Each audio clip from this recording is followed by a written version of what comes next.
জাকাত কাদেরকে দেওয়া যায়, জাকাতের টাকা যাদেরকে দেওয়া যায় তাদের সম্পর্কে আল্লাহ সুবহানাহু ওয়া তাআলা কোরআনে কারিমের সূরা তওবার ৬০ নম্বর আয়াতে আলোকপাত করেছেন। ৮ শ্রেণীর মানুষ বা ৮টি খাত রয়েছে, এগুলোতে জাকাত দেওয়া যায়। তার ভিতরে প্রথমটি হলো নিঃস্ব, যে ব্যক্তির কিছুই নেই, অর্থাৎ তিনি তার জীবন পরিচালনা করার জন্য একেবারে মৌলিক চাহিদা মেটানোর জন্য অন্যের ব্যবস্থাই তার কাছে নাই, অর্থাৎ একবেলা খাবারের ব্যবস্থাও নেই, এরকম কোনো নিঃস্ব মানুষ যদি থাকে তাকে জাকাতের টাকা দেওয়া যায়। দ্বিতীয় হলেন অভাবী মানুষ, অর্থাৎ যে ব্যক্তি নিঃস্ব নন কিন্তু তার কাছে যা আছে তা দিয়ে তার চলে না, মৌলিক চাহিদা তিনি পূরণ করতে পারেন না এবং অভাব রয়েছে, তার অনটন রয়েছে, এই ব্যক্তিকে জাকাত টাকা দেওয়া যায়। ৩ নম্বর হলো জাকাত যারা কালেকশন করেন তাদেরকে বেতন ভাতা হিসেবে জাকাতের টাকা দেওয়া যায়। ইসলামী রাষ্ট্র ব্যবস্থায় যারা জাকাত কালেকশন করেন তাদেরকে বেতন ভাতা হিসাবে জাকাতের টাকা থেকে দেওয়া যাবে।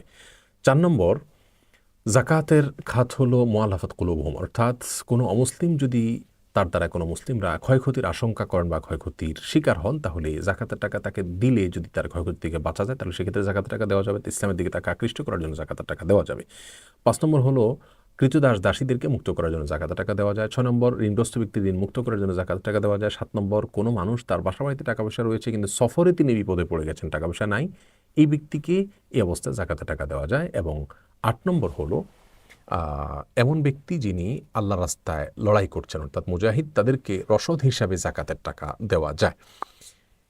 যদিও ফি সাবিলিল্লাহ বা আল্লাহ রাস্তায় যারা রয়েছেন এর ব্যাখ্যায় অনেকে মুজাহিদদেরকে যারা জেহাদরত রয়েছেন তাদেরকে ছাড়াও অন্য কিছু শ্রেণীকে সেখানে অন্তর্ভুক্ত করেছেন, এটা নিয়ে উলামা কেরামের মতো পার্থক্য রয়েছে। তাহলে ৮টি খাত আমরা পেয়ে গেলাম, এই খাতের যে কোনো একটিতে অথবা একাধিকটাতে জাকাতের টাকা বন্টন করে দেওয়া যায়।